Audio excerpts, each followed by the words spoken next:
Hello students. आज की class में हम बात करेंगे रस्म रति के सेकेंड पार्ट के बारे में। कक्षा 12 में हिंदी में जो है रस्म रति से संबंधित प्रश्न जो है हर साल बोर्ड परीक्षा में आते हैं। और ये जो सेकेंड पार्ट है इसमें प्रथम सर्ग के बारे में आपको बताया जाएगा। और प्रथम सर्ग के सारांश से संबंधित जो प्रश्न है ये कई बार आ चुका है। 2017 में आया, 18, 19, 20, 21, 22 लगातार जो है ये इधर आता रहा है, 17 से लेकर के 22 तक में। और फिर इधर 23 में नहीं आया, 24 में नहीं आया, तो इस बार इसके आने की बहुत ही ज़्यादा संभावना है। तो आज समझते हैं इसके बारे में हम। और आज इस वीडियो में आप ये जानेंगे कि इस प्रथम सर्ग में आखिर किसके बारे में बात की गई है। साथ ही इसमें कुछ जो पात्र आए हुए हैं उनके बारे में भी आप कुछ डिटेल जो है एक्स्ट्रा बातें पता चलेंगी। और सबसे महत्वपूर्ण बात यह है कि इसमें जो शब्द हैं उनके अर्थ भी आपको बताए जाएंगे। तो आप ये पूरे वीडियो देखने के बाद अंत में आप अपने आप को परिपूर्ण पाएंगे इस टॉपिक को समझ करके, और ये आपको इजीली आ जाएगा। तो चलिए चलते हैं वीडियो में। तो रश्मि रथी का प्रथम सर्ग जो है, अब यहाँ पर जैसा कि ये जो शब्द है सर्ग, तो आखिर सर्ग का मतलब क्या होता है। सर्ग का मतलब होता है अध्याय। अध्याय कह सकते हैं या किसी ग्रंथ का कोई प्रकरण, यानी कोई ग्रंथ है और उसके अंदर कहीं पर कोई कहानी, स्टोरी, कोई प्रक्रिया, कोई प्रकरण, कोई बात चल रही है किसी संबंधित, तो उसको भी सर्ग ही कहा जाएगा। तो आप जानते हैं कि इस प्रथम सर्ग में क्या बताया गया है। तो इसमें जो कर्ण है उसके बहादुरी के प्रदर्शन के बारे में बताया गया है, उनकी प्रशंसा की गई है। तो ये एक शॉर्ट में है कि आखिर इस पूरे प्रकरण में किस पर फोकस किया गया है, किस बात पे फोकस किया गया है। तो वो जो कर्ण है तो उनकी बहादुरी को लेकर के यहाँ पे बात की गई है, प्रशंसा की गई है। तो जो कवि हैं रामधारी सिंह दिनकर जी, इनके अनुसार क्या है कि जो कर्ण है वो तेजस्वी है। तेजस्वी का मतलब है ऐसा इंसान जो ऊर्जा से भरा हुआ हो, एनर्जेटिक हो, जिसको देख के ही लगे कि नहीं इसके अंदर ऊर्जा का स्रोत जो है, भंडार जो है बना हुआ है। साथ ही ये जो है ये पवित्र है, यानी इनके अंदर किसी प्रकार का कपट नहीं है, ये पवित्र है और अच्छे विचार, अच्छे व्यवहार वाले हैं। तो आगे जानते हैं कि जो कर्ण के पिता हैं, तो कर्ण के पिता जो है वो सूर्य हैं और इनकी जो माता है वो कुंती है। आप सोच रहे होंगे कि सूर्य जो है वो कैसे किसी के पिता हो सकते हैं। कुंती तो चलो स्त्री है, वो समझ में आता है, लेकिन ये कैसे पिता हो सकते हैं। तो इसके पीछे एक कहानी है, तो उसको भी आप जानिए। कि पहली बात तो आप ये जानिए कि जो कर्ण का जन्म है वो सामान्य जन्म नहीं है। सामान्य जन्म क्यों नहीं है? बात ये है कि जो कुंती हैं इनको जो है एक बार एक ऋषि थे जिनका नाम था दुर्वासा ऋषि। इन्होंने कुंती को ये वरदान दिया था कि आप जिस भी देवता को याद करेंगी आपको उसी के जरिए जो है संतान की प्राप्ति होगी। तो एक बार ऐसा हुआ कि सूर्योदय का समय था, सूर्य उग रहा था, और उस समय कुंती ने जो है सूर्य देवता को ही याद कर लिया। और फिर ये हुआ कि सूर्य देवता आया और उन्होंने कुंती की नाभि को टच किया, छुआ, और गर्भ में जो है वो चले गए। तो इस तरह से जो है कुंती के गर्भ में कर्ण आए। अब जैसा कि कुंती जो थी तो ये कुंवारी अवस्था में थी, इनका विवाह नहीं हुआ था, और ऐसी स्थिति में किसी स्त्री के लिए गर्भ का होना, बच्चे का जन्म होना, तो ये तो समाज जो है क्या कहेगा। लोक लाज के डर से जब पुत्र का जन्म हुआ, यानी कर्ण का जन्म हुआ, तो दुनिया के जो लोग हैं उनसे डर करके उनकी बातें वो क्या कहेंगे कि कुंवारी अवस्था में कैसे इसके संतान हो गया। तो इस डर से इन्होंने क्या किया, कुंती ने जो है कर्ण को एक बॉक्स में रख करके गंगा नदी में प्रवाहित कर दिया, और वो जो है बहते हुए जा रहा था। फिर इसके बाद इनको जो है इस बॉक्स को एक सारथी थे हस्तिनापुर के, उन्होंने क्या किया, उस बॉक्स को ले लिया, और उनका नाम जो था वो अधिरथ था, और उनकी पत्नी का नाम जो था वो राधा था। और ये जिसने पाया था कर्ण को, जो अधिरथ थे, ये एक सूत जाति के थे। सूत जाति देखिए क्या होता है, ज़्यादातर ये किताबों में आता है कि सूत जो है निम्न जाति है, निम्न जाति है। तो आखिर लोग अपने अपने हिसाब से फिर सोचने लगते हैं कि ये कौन सी निम्न जाति है। तो आप इसमें जानिए इसको ठीक तरह से कि सूत जाति एक्चुअल में किस लेवल की निम्न जाति बोला जा रहा है।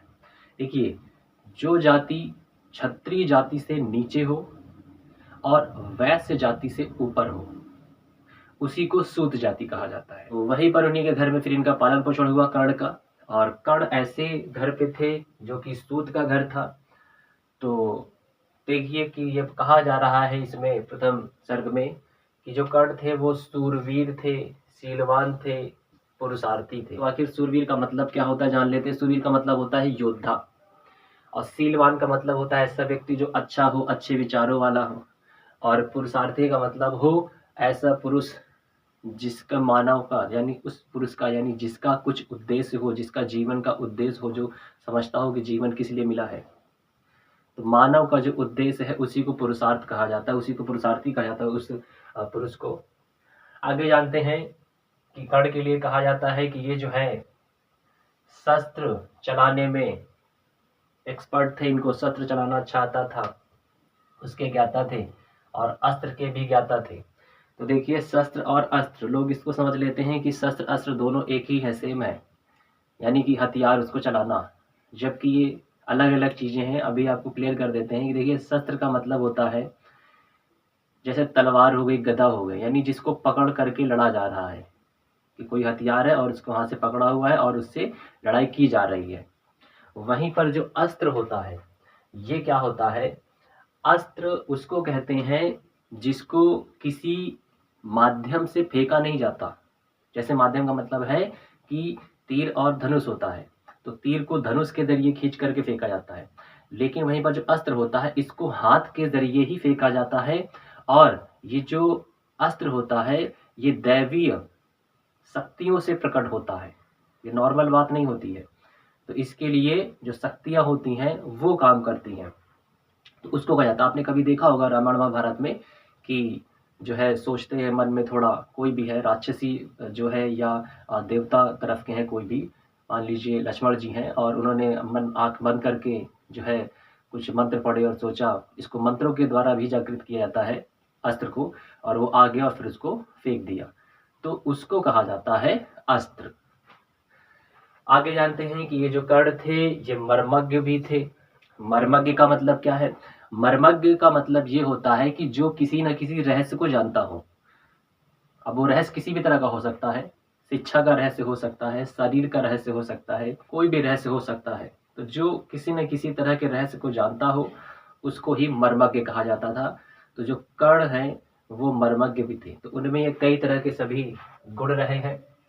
अभी तक का आपने जाना कि तेजस्वी थे, पवित्र थे। ये बताया गया कवि के अनुसार इनके पिता जो है सूर्य और माता कुंती रही हैं। कैसे रही वो पता है, कौन ले गए इनको पालने के लिए, सूत ले गए जिनका नाम अधिरथ था, और उन्होंने इसको पाला। और फिर इसके बाद ऐसे घर में रह करके ऐसे सूरवीर, शीलवान, पुरुषार्थी, अस्त्र शस्त्र मर्मज्ञ ये बने कर्ण।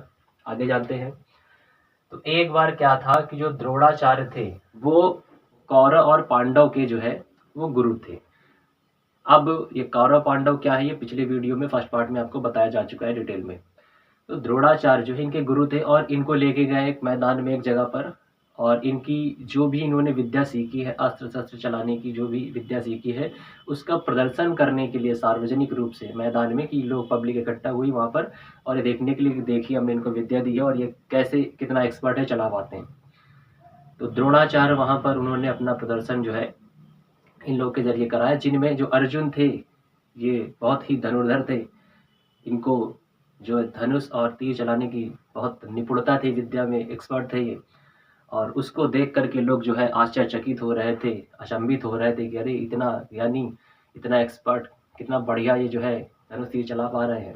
तो अर्जुन ने वहाँ पर अपने धनुष बाण का जो है प्रदर्शन किया, और लोग जो है उसके प्रति मुग्ध हो गए, उसमें खो गए, सोचने लगे कि अरे अर्जुन इतनी अच्छी कैसे ये विद्या जानता है, बहुत बढ़िया, बहुत अच्छा। तो ये क्षेत्र में मैदान में हुआ था। यहाँ पे थोड़ा जान लेते हैं कि आखिर ये द्रोणाचार्य कौन थे। तो देखिए, जो द्रोणाचार्य थे, पहले बात तो जानते हैं द्रोणाचार्य शब्द का अर्थ क्या होता है। द्रोणाचार्य का मतलब होता है ऐसा इंसान जो ज्ञान से भरा हुआ हो। तो ये द्रोणाचार्य शब्द का अर्थ होता है जो ज्ञान से भरा हुआ हो। फिर ये जो थे एक योद्धा थे, ये सेनापति भी थे। द्रोणाचार्य जो थे ये सेनापति भी थे, गुरु भी थे कौरव के और पांडव के, और सेनापति थे। सेनापति किसके थे? कौरवों के सेनापति थे। साथ में इनके जो पिता थे द्रोणाचार्य के, उनका नाम था भारद्वाज ऋषि, और इनकी जो माता थी वो घतार्ची थी। तो घतार्ची और भारद्वाज इनके पुत्र थे ये द्रोणाचार्य। और ये जो द्रोणाचार्य थे इनके जो गुरु थे उनका नाम था परशुराम। तो परशुराम के ये शिष्य थे। और जो द्रोणाचार्य थे ये धनुर्धर विद्या में बहुत ही एक्सपर्ट थे, यानी धनुष और बाण चलाने में बहुत ही ज़्यादा माहिर थे, एक्सपर्ट थे वो इसमें। और जब कुरुक्षेत्र में युद्ध हुआ तो 9 दिनों तक इन्होंने लड़ाई लड़ी, युद्ध लड़ा कौरवों की तरफ से। तो ये थोड़ी सी जानकारी थी द्रोणाचार्य जी के विषय में। आगे बात करते हैं। जब वहां पर मैदान में कला का प्रदर्शन चल रहा था, अर्जुन अपने धनुष और तीर का प्रदर्शन कर रहे थे, और वहां के जितने भी लोग पब्लिक थे वो सब बहुत ही अचंभित थे देख करके कि अरे इतना अच्छा कैसे ये जानते हैं चलाना। तो क्या हुआ फिर, वहीं पर कर्ण आ जाते हैं और कर्ण आकर के अर्जुन को चुनौती दे देते हैं द्वंद्व युद्ध के लिए। तो जब मैदान पे ये सब चल रहा था, अपने अर्जुन अपनी विद्या का प्रदर्शन कर रहे थे, तो पब्लिक खुश हो रही थी, इनकी वाहवाही कर रही थी अर्जुन की। उसी समय कर्ण वहां पर अपने धनुष और तीर के साथ आ जाते हैं और अर्जुन को ये चुनौती दे देते हैं, चैलेंज कर देते हैं कि आप मेरे साथ द्वंद्व युद्ध कीजिए। अकेले में तो अपना अपना दिखा रहे प्रदर्शन, तो आपको लगता है अभी बस जानते हैं, आप मुझसे लड़िए। द्वंद्व युद्ध का मतलब देखिए क्या होता है कि जब दो लोग पर्सनली लड़ते हैं, मतलब दो इंसान लड़ते हैं, उसको हम कहेंगे द्वंद्व युद्ध। या दो ग्रुप जब लड़ते हैं, दो समूह लड़ते हैं आपस में, ठीक है, एक गुट दूसरा गुट और लड़ाई कर रहा है उसमें, तो उसको ही कहा जाएगा द्वंद्व युद्ध। तो चुनौती जब दे देते हैं अर्जुन को कर्ण, तो उसी समय जो कृपाचार्य थे, कृपाचार्य कौन थे? ये भी पांडव और कौरवों के गुरु थे, और इन्होंने शिक्षा इन लोगों को दी थी, कौरव और पांडवों को। तो ये उसी समय फिर बोलते हैं कि कर्ण से कहते हैं कि अपना नाम, जाति और गोत्र बताओ, तुम कौन हो। तो इनसे नाम पूछते हैं कि तुम कौन हो जो चैलेंज कर रहे हो, अपना नाम बताओ, जाति बताओ और गोत्र बताओ। तो कर्ण ने तभी ये उत्तर दिया, सूत पुत्र, कि मैं जो हूँ वो सूत पुत्र हूँ, मेरा नाम कर्ण है, अपना परिचय देते हैं। तो थोड़ा यहाँ पे हम जान लेते हैं कि आखिर ये कृपाचार्य कौन है। देखिए, कृपाचार्य का मतलब होता है दयालु, और साथ में जो कृपाचार्य थे, इनके जो गुरु थे, ये भी धनुष तीर चलाने में बहुत ही एक्सपर्ट थे, ठीक है। अब ये जो थे ये कुरु वंश के गुरु थे।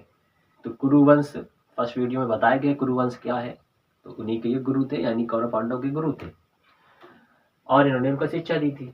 तो इन्होंने इस तरह से उनसे पूछ लिया कि भाई आप कौन है, नाम, जाति, गोत्र बताइए। कर्ण ने बता दिया। तो थोड़ा यहाँ पे हम गोत्र भी जान लेते हैं, आखिर ये गोत्र का मतलब क्या होता है। तो देखिए, गोत्र का मतलब होता है कुल या वंश। जैसे सुना होगा गुप्त वंश, है ना, मौर्य वंश, तो उसी को कहा जाता है गोत्र। और हिंदू धर्म में जो है हर व्यक्ति का अपना एक गोत्र होता है। अब आखिर ये गोत्र आता कहाँ से है, ये बना कैसे? तो जो गोत्र नाम है ये किसी ऋषि के नाम पर या कुल देवी के नाम पर रखा जाता है। तो आप इसके बारे में भी जानेंगे कि आखिर ये गोत्र आता कहाँ से है। तो कोई ऋषि होते हैं, या तो उनके नाम पर इसका नाम रखा जाता है गोत्र का, या जो कुल देवी होती है, उनके कुल की जो देवी होती है, जिसको पूर्वज उनके किसी इंसान के बहुत लंबे समय से पूजा करते चले आ रहे हैं, या तो उसके नाम पर पे रखा जाता है, तो उसी को गोत्र कहते हैं। आगे जानते हैं कि कृपाचार्य जो है जब कर्ण का परिचय ले लेते हैं, जान जाते हैं, तो फिर वो ये कहते हैं कि अर्जुन से द्वंद्व युद्ध करने के लिए तुमको पहले बराबरी में आना होगा। ये नियम नहीं है कि कोई भी नहीं लड़ सकता इनसे ऐसे। तो अर्जुन से लड़ने के लिए कुछ क्वालिफिकेशन होनी चाहिए, कुछ होना चाहिए। क्या होना चाहिए? कि तुम्हें भी कहीं का राजा होना चाहिए, तुम्हारे पास भी कोई राज्य होना चाहिए। जिसके पास होगा राजा, राजा से ही लड़ेगा, किसी अरे गहरे से नहीं लड़ेगा। तो तुम्हारे पास तो कुछ है नहीं, तुम तो शूद्रपुत्र हो, निम्न वर्ग के हो। फिर उसी समय जो दुर्योधन थे, अब ये दुर्योधन कौन थे? ये कौरव जो थे उनमें सबसे बड़े थे। कौरव पीछे बताया गया था फर्स्ट पार्ट में कि 100 पुत्र थे, और उनकी बहन और उनका एक सौतेला भाई, ये सभी कौरव के अंतर्गत आते हैं। तो उनमें जो सबसे बड़ा था वो दुर्योधन था। ठीक है, कौरव अपोजिट और पांडव अपोजिट साइड। तो दुर्योधन जो है उसी समय कर्ण की बहादुरी से खुश होकर के उसी समय उसको जो है कर्ण को राज्य दे देते हैं, राजा बना देते हैं अंग देश का। तो दुर्योधन को तो लगा कि ठीक है, ये पांडव मेरे भी विरोधी हैं और ये उन्हीं के विरोध में बोल रहे हैं, तो अपनी साइड करने के लिए कर्ण को आज खुश होकर के इनको एक राज्य दे दिया, राजा बना दे कि ठीक है मैं भी तुमको अंग देश का राजा बनाता हूँ, अब तुम लड़ने योग्य हो। तो ये सब जो है देख करके कर्ण जो है खुश हो जाते हैं कि अरे ठीक है मेरा पक्ष कर रहे हैं। और दुर्योधन जो है अपना मुकुट उतार करके कर्ण के लगा देते हैं, सर पे पहना देते हैं, और कर्ण जो है फिर इस तरह से दुर्योधन के मित्र हो जाते हैं। तो थोड़ा दुर्योधन के बारे में जानते हैं कि ये कौन थे। दुर्योधन के बारे में भी जैसा कि बताया गया कि ये कौरव में सबसे बड़े थे, साथ ही ये जो है बहुत जिद्दी स्वभाव के थे, दुष्ट भी थे। और जो द्रौपदी का चीर हरण हुआ है महाभारत में, उसमें मेन खलनायक अगर कोई है तो वो यही है, इन्हीं की भूमिका है, इन्हीं की वजह से वो सब हो रहा था। साथ में ये पांडवों से बहुत ही जलन रखते थे, ईर्ष्या रखते थे, और कोई भी मौका नहीं छोड़ते थे पांडवों को नीचा दिखाने में। और दुष्ट स्वभाव के कारण ही महाभारत हुआ था। दुर्योधन की वजह से ही इनकी जो व्यवहार रहा इस तरह का, उसी वजह से पूरी महाभारत हुई है। दुर्योधन का एक दूसरा नाम भी है सुयोधन। ठीक है, और दुर्योधन भी जो है गदा चलाने में बहुत एक्सपर्ट थे, गदा इनको चलाना बहुत अच्छा आता था, माहिर थे उसमें। तो इस तरह से वो जो है मुकुट पहना देते हैं जब दुर्योधन, और कर्ण को मित्र बना लेते हैं, और फिर कर्ण को जो है ससम्मान अपने साथ जो है लेके चले जाते हैं। वहीं पर उस जगह पर कुंती जो थी वो ये सब देख करके भाग्य का रोना रोते हुए, इस विडंबना पर, इस दुख पर विलाप करते हुए, लड़खड़ाते हुए अपने रथ की ओर जाती है, रोते हुए, मन में आंसू लेकर के। क्यों? क्योंकि कुंती का पहला पुत्र तो कर्ण ही था, जो कुंवारी अवस्था में हुआ था, और कुंती के ही ये पुत्र पांडव थे।